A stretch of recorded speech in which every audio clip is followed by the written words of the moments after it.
여야가 정치 야합이라는 오명을 벗을 수 있도록 민주당의 재협상 동참을 촉구합니다.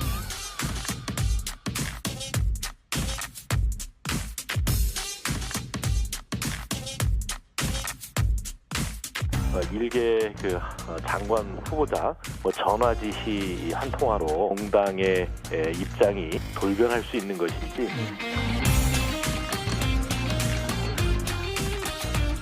스스로는 삼권 분립의 헌법 가치를 훼손하면서 이렇게 말하다니 대통령 당선인은 헌법 위에 있단 말입니까?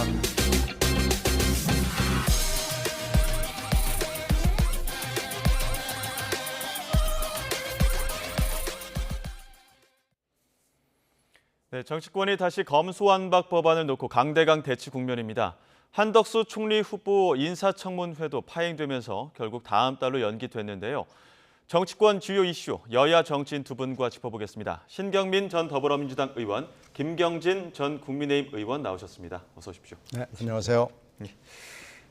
박병석 의장이 제안하고 여야가 합의한 검수완박 중재안, 그런데 국민의힘에서 어제 재논의하기로 했습니다. 이에 대해서 다시 여야가 대치 전선인데 민주당은 강행 의지가 확고하고 국민의힘 입장에서는 다시 합의점이 나올 가능성이 있다고 보시는 겁니까?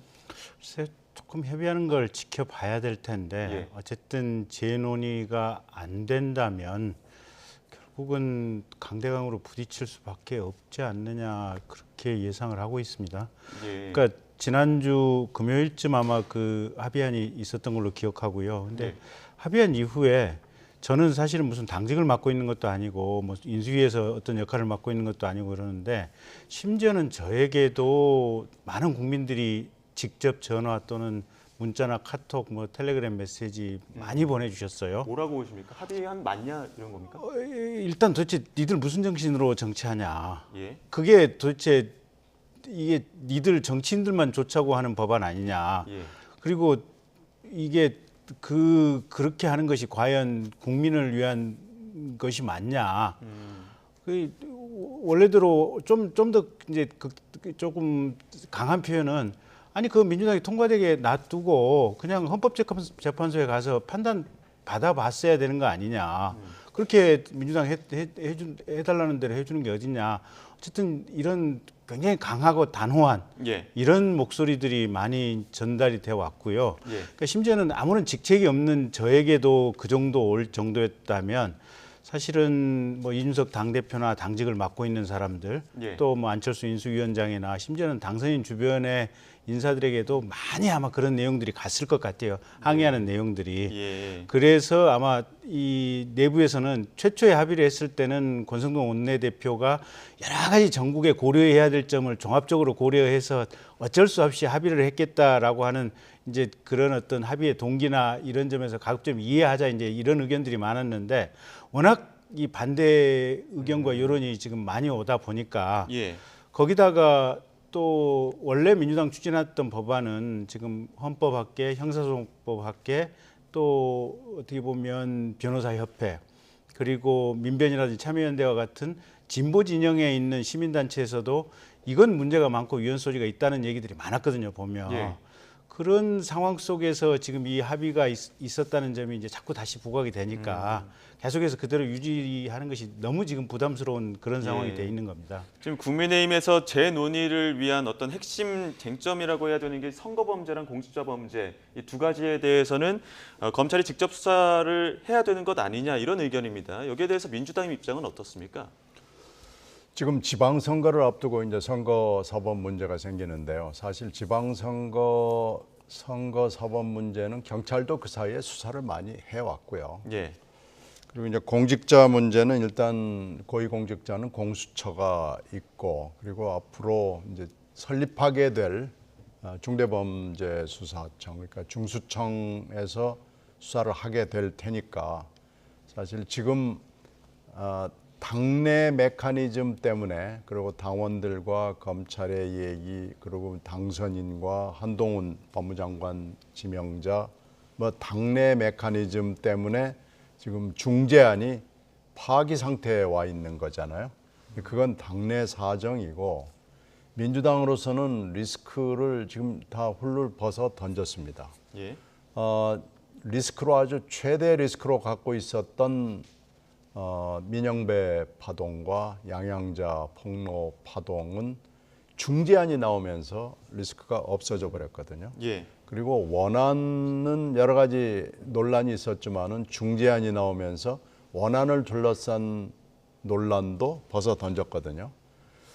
그런 입장에서 이 선거를 앞두고 지지자들이 100% 만족하지는 않지만 하여튼 이 정도면은 한번 욕봤다. 하여튼 고생했다. 이런 정도의 중재안이 나왔다고 지금 보고요. 예. 또 하나는 이 법안이 국회 본회의를 통과하기 위해서는 박병석 국회의장의 협조 내지는 결정이 굉장히 중요한데 박병석 국회의장도 약간의 리스크를 안고 있는 게 국회의장으로서의 역할과 당원으로서의 역할 사이에서 고민을 하고 있는 것도 중재안의 창작자, 저자가 되면서 리스크를 벗어 던졌습니다. 예. 그래서 민주당으로서는 몇 개 있던 리스크를 다 벗어 던졌고요. 국민의힘이 지금 리스크를 오히려 더 아는 거죠. 첫째는 중재안을 파기했다는 리스크를 새로 안게 된 거고, 당내 국민의힘 당내의 여러 가지 역학관계 내지는 검찰과의 관계 뭐 이런 것 때문에 생기는 이 중재안을 파기할 수밖에 없는 메커니즘이 있거든요. 예. 이게 이제 리더십, 입법권을 무시하는 거 아니냐라는 리스크를 또 안게 됐기 때문에 민주당은 사실 이 중재안을 이제 원안을 한다 그러면은 뭐 얘기가 다르지만 중재안을 쭉 이 절차를 밟는 데 있어서는 있던 리스크는 다 벗어 던진 예. 거라서 사실 좀 몸 가볍게 나갈 수 있는 분위기가 형성됐습니다. 민주당은 리스크를 벗었다 이런 입장이신데 그 시점으로 봐도 국민의힘이 박병석 국회의장의 중재안을 먼저 인정을 했거든요. 그러다 보니까 이 권성동 원내대표가 갑작스럽게 입장을 선회한 이유, 이 부분에 대해서 의문을 많이 갖고 있습니다. 왜 갑자기 입장을 바꾼 겁니까? 그러니까 아까 말씀드린 그대로예요. 당내 당내 반발.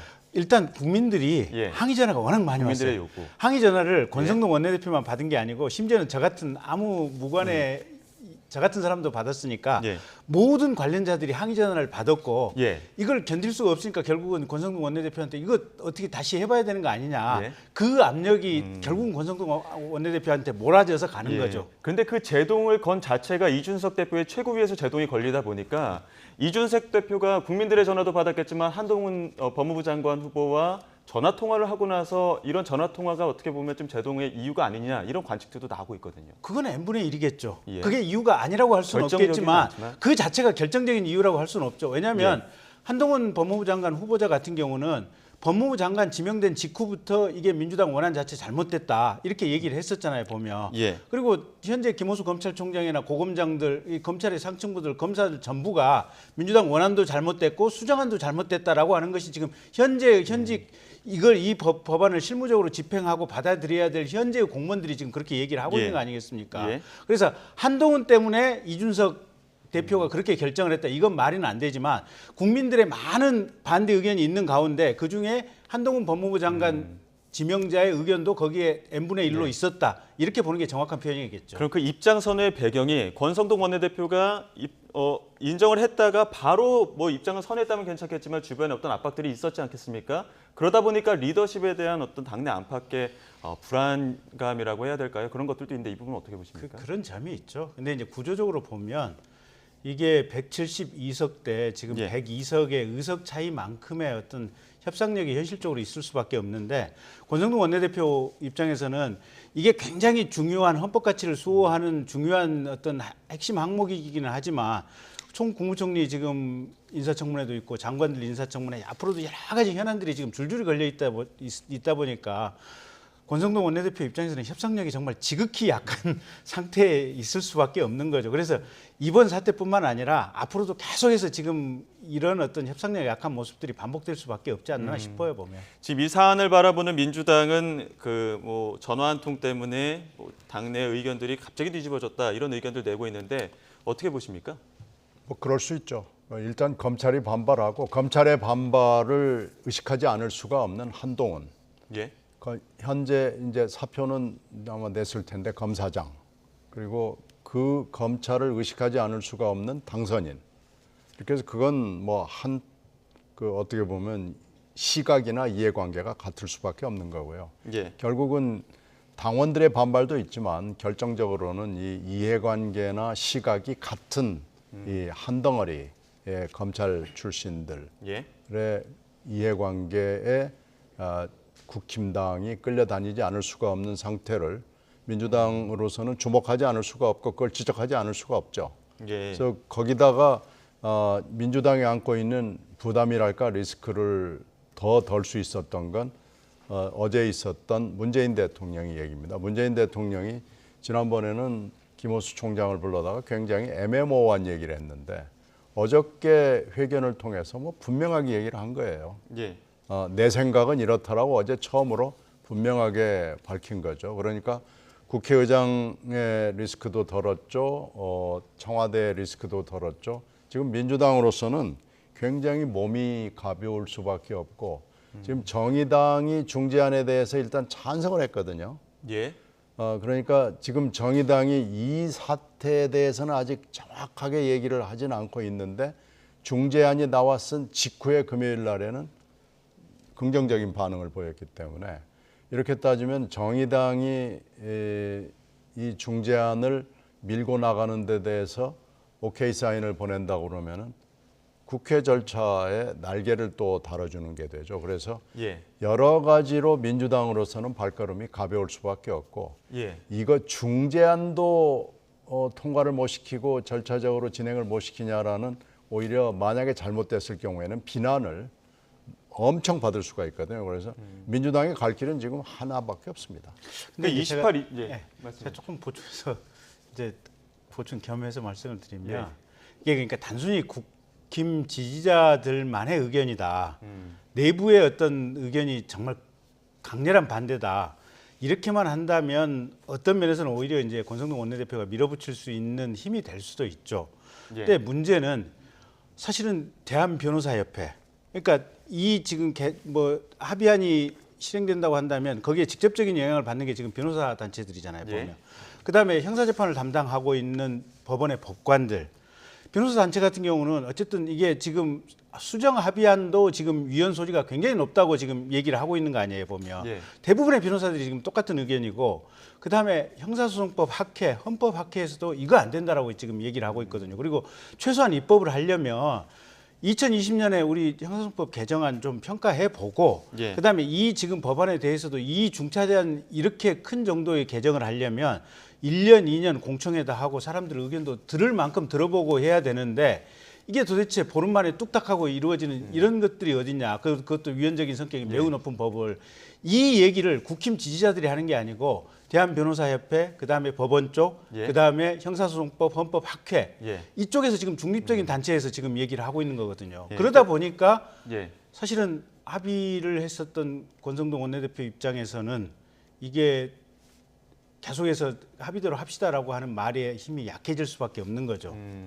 지금 김경진 전 의원께서는 뭐 단순히 지지자뿐만 아니라 뭐 법조계나 다양한 학계에서도 그런 의견들이 나왔기 때문에 이런 부분에 좀 권성동 원내대표도 어쩔 수 없이 그 선회하는 입장을 밝힐 수밖에 없었다 이런 입장이신데, 민주당은 리스크를 덜었기 때문에 뭐 28일 아니면 29일 날 본회의 표결 처리하겠다 이런 입장입니다. 여기에 대해서 국민의힘 앞서 말씀하신 것처럼 강대강 대치가 불가피하다라고 했는데 어떤 대응이 가능하다고 보시는 겁니까? 결국은 원래 예상했던 뭐 필리버스터를 한다든지, 근데 정의당에 어느 정도 동의가 있다면 필리버스터도 무산되는 거 아닙니까? 그게 정의당 합친다고 하더라도 이게 180을 채울 수 있을지는 또 약간 미정이에요, 보면. 예. 그리고 지금 필리버스터 180석, 이제 필리버스터 해제에 관한 180석이 안 된다면 예. 결국은 이제 이 회기 쪼개기를 예. 해야 되는데 예. 의장께서 또 어떻게 하실지, 지금 의장께서 기존의 말씀대로 한다면 뭐 쪼개기라도 강행할 태세기는 한데, 예. 어쨌든 이제 그런 부분들이 이제 좀 주목해야 될 대상이죠. 국회의장이라는 변수는 아직까지 남아있다. 일부는 남아있다 이렇게 보시는데, 이 부분은 앞서 말씀하셨지만 리스크가 덜었다 이런 입장이시잖아요. 오늘 10시 반에 회동이 이제 그런 것들을 갖추기 위한 어떻게 보면 예비 작업인데 예. 일단 국회의장이 다 불렀잖아요. 불러서 국회의장으로서 특히 중재안의 저자로서 창작자로서 지금 여러 가지 얘기를 하고 있기 때문에 만약에 이 문제가 이제 필리버스터냐 아니면 필리버스터 저지냐 회기 쪼개기냐라는 문제가 이제 곧 나오잖아요. 예. 이때 박병석 의장의 생각은 아마 나는 할 바를 다 했다라고 나오는 아마 그 수순을 지금 쌓고 있는 거 아닌가 이렇게 짐작합니다. 예. 뭐 이 검수완박 혼란에 더해서 지금 또 윤석열 내각 첫 단추부터 삐걱대기 때문에 이 부분도 다뤄봐야 될 것 같습니다. 한덕수 총리 후보 인사청문회 자료 제출 문제로 파행 끝에 다음 주에 다시 열기로 합의를 했는데 여야 목소리 듣고 이야기 이어가겠습니다. 이 1090건은 문재인 정부의 김부겸, 정세균, 이낙연 그 총리 후보자 시절에 총 916건보다 더 많은 그런 건수입니다. 그래서 이렇게 많은 건수의 자료 요청이 있음에도 불구하고 후보자가 상당히 그래도 제출했다. 김앤장에서의 지금 수익 내역이 굉장히 부실하다고 지금 말씀하셨습니다만 그런 것 때문에 바로 김앤장 담당 변호사들을 증인으로 신청을 해서 채택이 된 상태입니다. 여러 가지 궁금증을 가지는 부분에 대해서는 빨리 증인 신문이 이루어진다는 말씀을 드리고 국민의힘은 오늘도 끝까지 민주당과 그 정의당의 또한 협조를 구하도록 하겠습니다. 백미는 김앤장 법률사무소 업무 내역을 제출했다는 대목입니다. 서류를 봤더니 총 6페이지였는데요. 별첨한 영문 연설문을 빼면 고작 A4 한 장 반이었습니다. 종이 한 장이 15억이면 다른 한 장이 5억입니까? 4년 4개월을 근무하면서 20억을 받았다는데 한 일은 간담회 4번 참석이 다란 말입니까? 국민께서 이 해명을 어떻게 납득할 수 있겠습니까? 후보자께서 총리 이력을 돈벌이 수단으로 사용한 정관예우의 끝판왕입니까? 아니실 거라고 믿습니다. 저는 이런 부분에서 후보자께서 적극적으로 한번 임해 주시면 좋겠고요.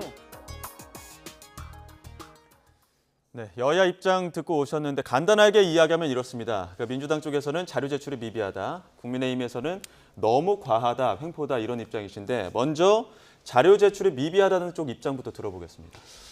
자료는 물론 많이 요구했죠. 예. 뭐 얘기하는 것처럼 3배까지는 아니지만 1.5배 이상인 것은 뭐 분명하고요. 근데 문제는 이제 자료 제출을 했다고 주장하는 것도 금방 강병원 의원이 얘기하는 것처럼 영업기밀이나 개인정보이기 때문에 밝힐 수 없다거나 이것만 밝히겠다고 그러면서 하나마나한 아주 뭐 물에 물 탄 듯 술에 술 탄 듯한 자료를 내보내는 경우가 대반이기 때문에 예.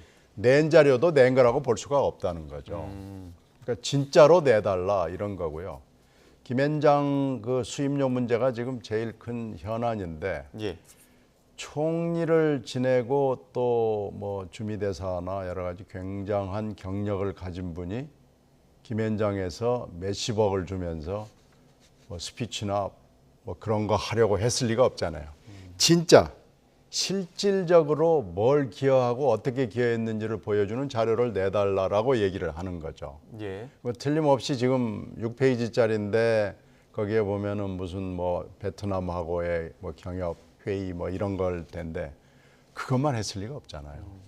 훨씬 더 많은 일들이 있었고 많은 기여를 했고 그것도 이제 공적으로도 그렇고 사적으로도 그렇고 굉장히 많은 일을 한 그것을 짐작할 수 있는 몇십억짜리 일을 밥값을 했다는 그런 것들을 짐작할 수 있는 자료를 내달라고 그러는데 뭐 안고 빼고 뭐 다 빼고 해서 지금 하나마나한 자료가 나왔기 때문에 이런 자료만을 가지고는 인사청문회를 할 수 없다. 그래서 어제 오늘 말하자면 헛바퀴가 돌아간 거죠. 예. 근데 이건 20일 뭐 안에 하라는 인청법에 따른 것은 사실 강행 규정은 아닙니다. 그건 훈시 규정이라고 저희들이 해석을 했고 이렇게 해서 이 20일 이내에 하는 것을 어긴 것도 사실은 뭐 선례가 있고요. 그래서 예. 그건 중요한 게 아니고요. 이번 주에 전개될 여러 가지 청문회를 한번 지켜봐야 될 것 같아요. 그리고 자료 제출하는 것도 좀 보고요. 그리고 이제 후보자 본인이 다음 주에 있게 될 인사청문회에서 뭐라고 설명을 하는지를 보고요. 예. 그리고 나서 이제 표결에 들어가는 것이 맞다고 봅니다. 진짜를 내달라 이런 입장이신데 어떻게 보셨습니까? 글쎄 근데 저 20대 국회 할 때요. 그때 문재인 대통령이 지명한 장관 후보자나 상당수의 어떻게 보면 청문 대상 이제 공직자들 같은 경우 그때도 거의 안 내시더라고요. 예. 이제 대부분 정작 보고 싶은 자료는 성의 예. 있는 후보자 같은 경우는 예. 청문회 전날 자정에 내요. 예. 그래서 도대체 뭐 새벽에 그러면 그거 뭘 검토하고 뭘 추가로 분석하고 오라는 건지, 심지어 어떤 분들은요, 이제 아침 10시에 청문회 시작되지 않습니까? 그러면 의사진행 발언을 통해서 왜 안 내냐고 그러면 그날 오후 2시쯤 갖다 내요. 보면 청문회 진행 중에. 예. 근데 그거는 민주당의 공직 후보자들로부터 너무 많이 봤던 기시감들이고, 근데 어쨌든 이게 자료를 국회에서 요구하면 성실하게 제출을 해야 되는 건 맞아요. 근데 네. 한덕수 후보자 같은 경우 이제 보도 자료를 낸 걸 보면 자기가 할 수 있는 것은 최선을 다해서 제출을 했다. 지금 이렇게 얘기를 하고 계시고, 예. 근데 다만 지금 이제 제출을 못한 게 몇 가지가 있는데 예. 어제 이제 그런 보도 자료를 냈더라고요. 김현장에서 한 구체적인 업무의 내역을 소상하게 써서 내라라고 하는 것은 예. 자기가 기억할 수 있는 것은 냈는데 김현장에서 제출해야 될 부분이 있잖아요. 이게 본인이 어떤 그 업무의 근거 자료라든지 이런 것들을 예. 자기가 개인적으로 소장하고 있는 건 아니잖아요. 네. 회사에 있는 거 아니에요, 예. 보면. 그러면 나는 김현장에서 내는 거에 대해서 동의한다. 근데 김현장에서 내줘야 되는 거 아니에요, 보면. 근데 문제는 그거예요. 가령 우리도 보면 이제 중앙정부나 지방정부에서 그 우리 민자도로나 민자 교량들 많이 있잖아요. 예. 거기 맥커리 투자 많이 하잖아요. 예. 대체로 지금 중앙정부나 지방정부하고 비밀 유지 조항이 있어요. 그러니까 저 국회의원 할 때나 또는 이게 시의원들이나 뭐 서울시의원이나 경기도의원 그 계약서 좀 봅시다 이러면 안 보여줘요. 그럼 왜 안 보여주냐 이러면 이건 계약 자체에 비밀 유지 조항이 있어서 못 보여드립니다라고 얘기를 해요. 예. 그 보여주면 손해배상 자기네들이 문다는 거예요, 보면. 예. 그러니까 이게 과연 대한민국의 법 체계에 맞는지 안 맞는지 요거는 저도 의문이 있는데 예. 어쨌든 현재 법에 이행하는 현장의 모습은 그래요, 보면. 그래서 저걸 김현장에서 한덕수 지금 총리 후보자께서는 김현장에서 내주면 나도 좋겠다라고 얘기를 하는데 김현장은 우리가 그러면 과연 베트남이라든지 여러 군데 해외 투자라든지 사업을 할 때 어떤 식의 투자를 했고 어떤 식의 자문을 했고 어떤 식의 어떤 로직을 통해 가지고 사업을 뭐 큰 사업을 했다라고 하는 것이 소상하게 드러날 우려가 있기 때문에 이제 지금 못 낸다는 거예요, 이게 보면. 예. 그래서 이 부분은 지금 제가 볼 때는 장기적으로 법 개정을 통해서 예. 이게 국회의원들에게 제공은 되되 오히려 제공을 받은 국회의원들에게 철저하게 비밀 유지 의무를 전제로 해서 제공할 수 있도록 그렇게 제도 개선이 돼야만 앞으로 가능할 부분이 아닌가 싶어요. 예. 저 부분은 저도 좀 답답한 부분이에요, 보면. 지금 이 사안을 보면서 개인적으로 자료 제출을 내야 되는 부분들도 있겠지만 어찌됐든 그 회사와의 관계 때문에 그런 현재의 부분에 시스템상은 어쩔 수 없는 부분이 좀 시스템상 있어요. 어쩔 수 없는 부분들이 있다는 말씀이신데 앞으로 이제 인사청문회 이번 주에도 줄줄이 예고가 돼 있고요. 지금 뭐 정호영 복지부 장관이나 한동훈 법무부 장관 후보자 인사청문회도 지금 일정이 잡혀 있습니다. 민주당으로서는 지금 이 두 후보자 반드시 낙마시키겠다 이런 입장이시잖아요. 그렇죠. 이제 1순위가 보니까 이제 정호영 그리고 복지부 이제 장관. 한동훈 예. 뭐 이 두 분이 1, 2위를 다투는 것 같아요. 물론 근데 나머지 후보들도 아빠 찬스, 엄마 찬스에 굉장히 강한 여러 가지 사례들이 있어가지고 예. 나머지 후보들 중에 또 어떤 사람이 강력한 낙마 후보로 등장할지는 청문회를 해봐야 알겠습니다. 예. 근데 어차피 지금 5월 2, 3일 날 한덕수 총리 후보자 이게 있기 때문에 결국은 다음 주 초가 돼 봐야 윤곽이 좀 드러날 수 있을 것으로 지금 예상이 되고 있고요. 예. 지금 이게 만만치 않아 보여요. 여러 가지로 지금 이게 언론이 제기하는 문제나 여기저기서 들고 나오는 문제를 보면 이게 정말로 전문 능력만을 보고 뽑은 인선인지 예. 제가 지금 여당의 입장이 아니라 국민의 입장에서 봤을 때 좀 실망스러운 인사가 아닌가라고 판단이 되고 그건 여론조사에 그대로 나타납니다. 인사를 보고 많이 실망했다라는 여론이 상당히 비등하게 올라오고 있다라는 말씀을 드리고 싶습니다. 예. 뭐 인사청문회가 또 줄줄이 예상이 되기 때문에 그 인사청문회를 바라보는 국민 여론들도 또 지켜봐야 될 것 같고요. 어제 임기 종료를 앞둔 문재인 대통령의 마지막 언론 대담이 또 공개가 됐습니다. 대담 내용 듣고 다시 이야기 이어가겠습니다. 어쨌든 결과적으로 지금 이제 그 다른 당 후보가 돼서 대통령 당선된 것은 그런 참 아이러니한 일이 됐죠. 예. 그 부분의 발탁이 문제였나? 그분을 우리 편으로 이렇게 뭐 어쨌든 잘 했어야 됐었나 예. 모르겠습니다. 이번에 박병수 국회의장의 중재로 이루어진 그 양당 간의 합의가 저는 잘 되었다고 생각합니다. 서로 조금씩 불만스럽더라도 또 한 걸음씩 양보 이렇게 하면서 서로 합의할 수 있다면 그거야말로 우리 의회주의에도 의회 민주주의에도 맞는 것이고 이 사법 정의와 부딪힐 수 있기 때문에 사법 정의를 마저 보완하는 그런 이제 그 차원에서만 행사되어야 한다고 생각을 합니다. 그분들에 대한 사면이 또는 사법 정의에 부딪힐지라는 것에 대한 판단은 전적으로 국민들의 몫이라고 생각합니다. 네, 문재인 대통령이 밝힌 지난 5년간의 소회라고 보기에는 다소 아이러니한 내용들도 참 많았었는데 먼저 김경준 전 의원님 소회 어떻게 보셨습니까? 소회에 덧붙여서 이제 제 느낌을 말씀드리면 조국 장관 때문에 대한민국이 한 3년 이상 너무 시끄러웠어요. 예. 그게 어쩌면 5년 만에 정권 교체라고 하는 정파의 정권 교체가 5년 만에 이루어진 근본적인 배경이 있다라고 볼 수가 있었겠고요.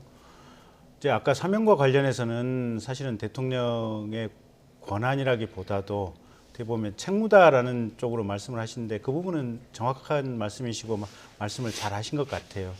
근데 조국 장관 일가의 재판과 관련해 가지고 또 하신 말씀들을 보면 역시 그건 사법부가 긴 시간 세밀한 심리를 통해서 판결 결과가 나왔는데 예. 거기에 대해서 뭔가 연민의 말씀을 하신다든지 이런 것은 또 부적절한 것이 아닌가라는 생각이 들고요.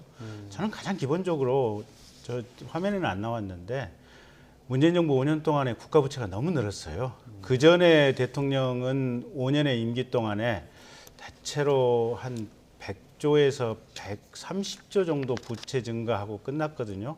근데 문재인 정부는 5년 동안에 근 한 400조 정도의 국가 부채를 늘려놨어요. 그러니까 조금 표현이 이상하긴 하지만 다른 대통령에 비하면 대통령 5년 임기 동안에 대통령 10년 한가하고 진배 없는 정도의 재정 지출을 해버렸기 때문에 그 후유증은 아마 윤석열 정부 또 그 다음 정부 또 그 다음 정부까지 아마 계속해서 세 기수 정도의 대통령 행정부가 감당을 해야 될 몫이고 그 부분에 대해서는 굉장한 책임을 좀 느끼셔야 될 거예요. 그리고 어쨌든 본인이 마지막까지 퇴임하기 직전까지 지지율 한 40% 중반대를 유지하고 계시지만 또 반대로 국가 전체가 지금처럼 이렇게 쫙 나눠진 시대도 없지 않았나 싶어서 그 부분도 사실은 퇴임 이후라도 어떻게 하면 국민 통합을 퇴임한 대통령께서라도 좀 위해서 노력할 수 있는지 좀 고민을 하시면 좋을 것 같지 않나 싶어요. 신경민 전 의원께서 어떻게 보셨습니까? 글쎄 부채 부분은 저도 동감을 하는데 이번 정권 내에 위기가 너무 많았어요. 예. 정말로 큰 위기, 글로벌한 위기부터 시작을 해서 한반도의 위기까지 위기가 많아서 어쩔 수 없는 대목도 있었다라고 이해를 할 수밖에 없는 것 같고요.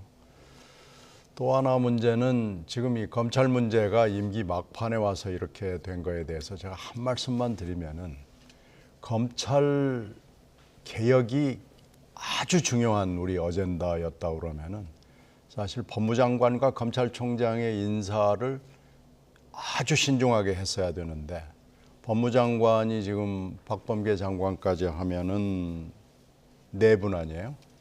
4분이 지나갔고 검찰총장은 지금 3분이 현재까지 3분인데 이 7명의 인선을 보면서 이 검찰 개혁이 이렇게 중요한 건데 과연 이 7분들이 준비가 됐는가?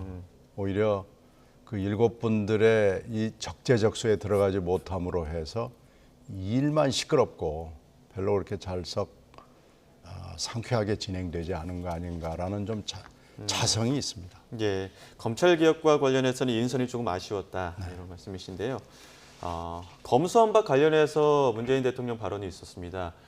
세 차례나 답변을 거부했습니다. 첫 번째에서는 단호하게 의견 내지 않겠다 했지만 그래도 마지막에는 박병석 의장의 중재안에 대해서 합의가 잘 됐다 이런 의견 전해주셨는데 이 부분은 어떻게 들으셨습니까? 저는 틀렸다고 봐요.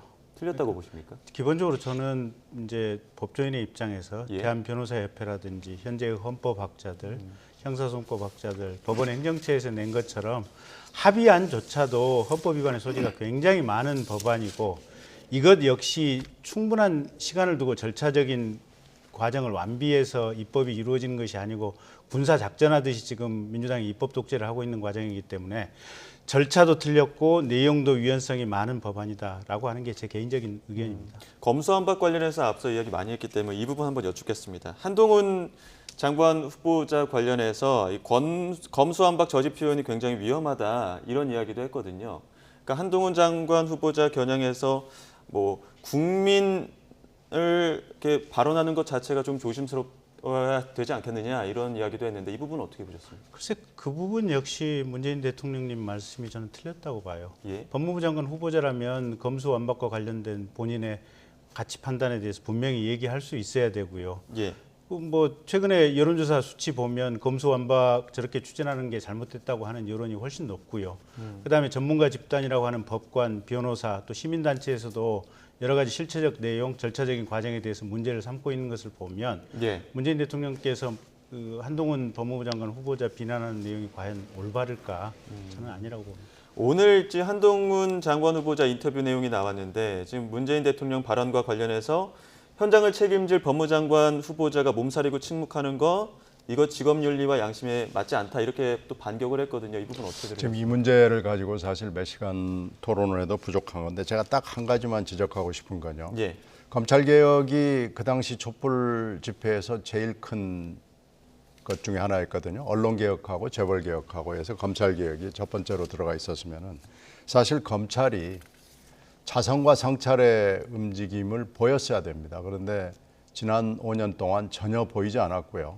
결국 지금 대통령이 된 윤석열 당선인이나 법무장관 지명자가 된 한동훈 지명자도 사실 이 자성과 성찰의 몸짓을 보이지 않았거든요. 예. 근데 검찰의 수사권과 기소권을 완전히 분리하는 것이 맞느냐 틀리느냐라는 문제는 논란의 여지가 굉장히 많아서 제가 여기서 거론하지 않겠지만 사실 검찰의 수사 기소에 관련된 내부적 외부적 민주적 통제에 관한 부분 그리고 검찰의 내부적 부패, 감찰의 문제 이런 문제에 대해서 이번에 평검사 회의에서까지도 얘기가 안 나왔습니다. 이건 검찰에 심각한 문제가 있는 것이고요.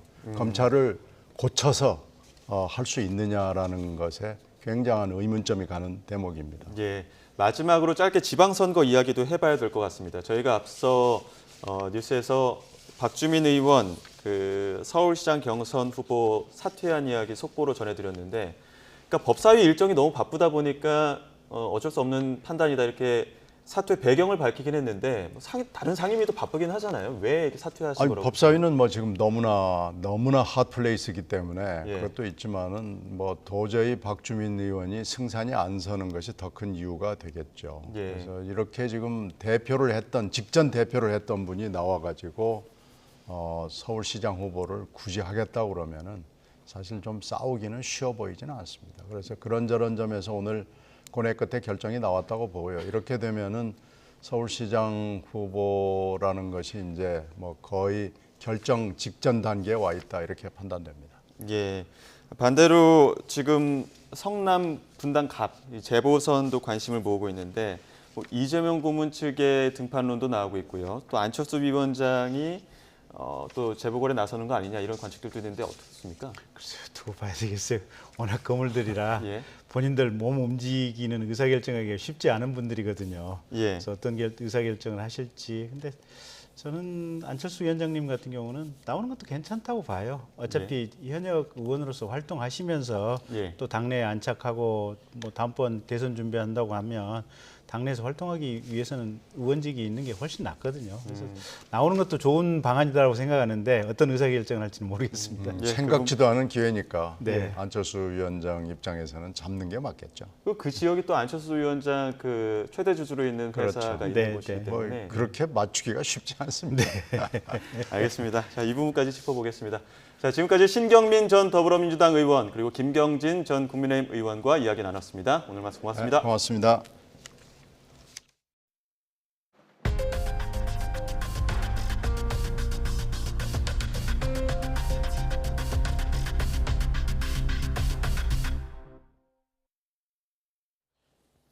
김정은 북한 국무위원장은 어제 조선인민혁명군 창건 90주년 기념 열병식 연설을 통해 국가의 근본 이익을 침탈하려는 시도가 있을 때 핵무기를 사용하겠다는 의지를 천명했습니다. 김 위원장은 핵무력의 기본 사명은 전쟁을 억제하며 있지만 이 땅에서 우리가 결코 바라지 않는 상황이 조성되는 경우에까지 우리의 핵이 전쟁 방지라는 하나의 사명에만 속박돼 있을 수는 없다고 밝혔다고 조선중앙통신이 전했습니다. 그러면서 어떤 세력이든 우리 국가의 근본 이익을 침탈하려 든다면 핵무력은 의회에 자기의 둘째가라는 사명을 결단코 결행하지 않을 수 없을 것이라고 역설했습니다. 대통령직 인수위원회는 북한의 핵과 미사일 위협은 엄중하고 현실적인 위협이 됐다며 억제할 수 있는 능력을 갖추는 게 무엇보다 시급한 과제라고 역설했습니다. 인수위는 어제 열병식 행사에서 북한은 핵탄두 형상을 연출하고 다양한 핵 투발 수단을 대거 공개함으로써 북한이 주장하는 자위적 전략무기 최우선 5대 과업에 필요한 무기들과 핵 능력을 선전했다며 이같이 밝혔습니다. 이어 북한이 5년간 겉으로는 평화와 대화를 주장하면서도 실제로는 한반도는 물론 동북아와 세계 평화를 위협하는 수단을 개발하는 데 몰두해 왔다는 것을 열병식을 통해 입증했다고 평가했습니다. 거동이 불편한 90살 요양원 입소자가 같은 병원 입소자에게 폭행을 당하는 일이 일어났습니다. 이런데도 요양원에선 별일 아니라는 식으로 넘어가려 했고 결국 피해자는 1년 넘게 지냈던 요양원을 나와야 했습니다. 김예린 기자가 취재했습니다. 경기 남양주시에 있는 요양원 CCTV 영상입니다. 거동이 불편한 여성 입소자들의 방에 남성 입소자가 뒷짐을 진 채 들어섭니다. 맨 끝자리에 누운 90살 A 할머니에게 다가서더니 팔을 우악스럽게 잡아채고 비틉니다. 할머니가 버둥거리며 저항하자 가슴과 얼굴을 때리고 코와 입을 짓누릅니다. 폭행과 위협은 3분 넘게 이어졌고 뒤늦게 요양원 관계자가 말리면서 사태는 일단락됐습니다. 사건 당일 요양원은 할머니 자녀들에게 치매 환자가 팔을 비틀었을 뿐 별일은 아니었다는 식으로 설명했습니다. 가족들은 피해 사실을 호소하는 노모의 전화를 받고서야 사태의 심각성을 알게 됐습니다. 별일 아니다. 걱정하지 말고 어머니가 경찰에 신고를 자꾸 해달라는데 신고를 한 걸로 하고 엄마를 좀 안심시키면 안 되겠느냐. 당장 여기서 죽을 것 같고요. 너무 무섭다. 옮겨달라. 곧바로 요양원을 찾아 항의했지만 또다시 돌아온 답변은 대수롭지 않은 일이라는 것이었습니다. 요양원이 노모를 다른 방으로 옮기는 것 외에 별다른 조치를 취하지 않자 자녀는 또 다른 피해를 우려해 요양원을 떠나야 했습니다. 저게 뭐 별거냐. 그러면 지금 폭력이 있고 그런 건 뭡니까? 폭력이 있었어? 잘 못 봤네? 이제 말을 그런 식으로 바꾼 거예요. 요양원 측은 오히려 협박을 당했다고 주장합니다. 그렇지 이제 큰일 아니다 그래서 시비를 한단 말입니다. 받아들이고 그냥 앞으로 잘할 수 있는 방법을 강구하자 주의하자고 괜찮은데 결국에 금전적을 요구한단 말입니다. 가족들이 계속 협박적인 얘기만 하면서 노인 장기요양보험법에 따르면 수급자에 대해 기본적인 보호를 소홀히 하는 방임 행위가 일어났을 경우 지자체장이 업무 정지나 시설 지정 취소를 명할 수 있습니다. 입소자만 폭행은 또 전문 상황이거든요. 일단 영업정지라든가 일단 영업정지가 안 되면은 과태료 처분다든가 이렇게 당할 수 있죠. 할머니 가족들은 요양원 관계자들을 방임 혐의로 경찰에 고소했습니다. YTN 김예린입니다.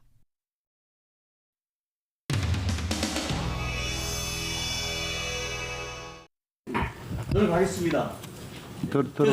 들어보고 아닙니다. 좀 앉았다가요. 이렇게 하시는 거는 정말 옳지 않습니다. 아무리 정권이 바뀌었다 하더라도 이렇게 자료를 부실하게 제출하는데 청문을 한단 말입니까? 여기에 와가지고 없다고 얘기합니까? 개인정보 제공만 해주면 다 나올 수 있는 겁니다. 저는 나가겠습니다. 다른 누가 올 거 하십시오. 책임은 단독 진행하는 국민을 위해서 책임지십시오. 단독 진행 안 합니다. 빨리 오세요. 감옥 잡게 하지 마세요, 좀. 아이고. 당시 요청된 자료 건수가 200건에서 300건 수준이었음을 감안하면 무려 3배 내지 4배 정도의 높은 자료를 요구했다. 부동산 계약서라고 하면 유일하게 주택 한 채를 89년에 소유해서 지금까지 보유하고 있는데 89년 당시의 계약서도 아마 소지하고 계신 국민들이 거의 없을 것입니다. 성실히 제출이 됐다는 점 말씀을 드리고요. 겨울에 산딸기를 구해오라는 것처럼 답변 불가한 자료 제출도 많습니다. 자료 제출 요구도 많습니다. 후보자 부친의 또한 모친의 부동산 거래 내역 일체를 민주당과 정의당에서 요청하기도 했습니다.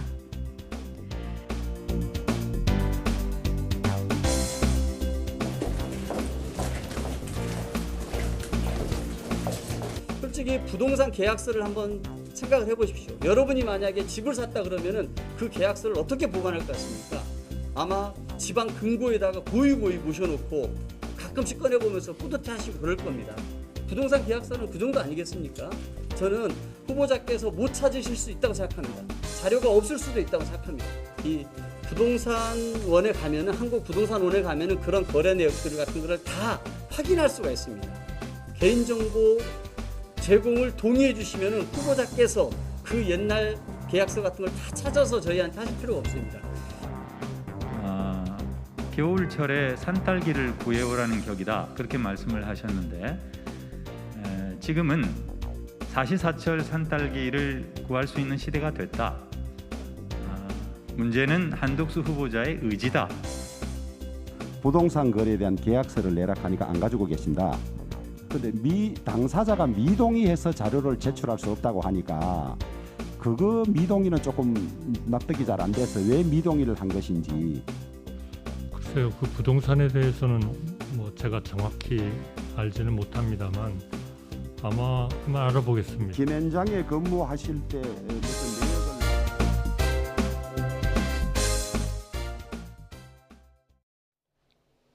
서울 등 수도권 지역은 올봄 들어 가장 더운 날씨가 찾아왔습니다.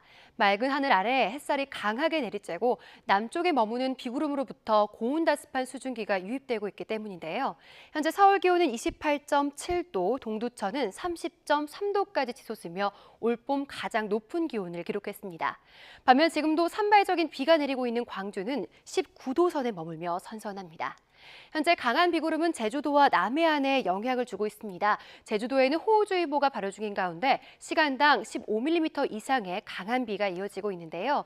늦은 오후까지 제주도에 최고 60mm, 남해안에도 최고 30mm의 비가 더 내리겠습니다. 내일은 전국이 맑겠지만 서해안과 제주도는 새벽부터 오전 사이 황사가 유입되면서 대기질이 탁해지는 곳이 있겠습니다.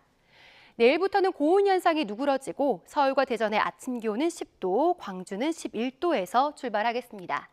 낮 기온은 서울과 광주, 대구 23도로 예년과 비슷하거나 조금 높겠습니다. 날씨였습니다.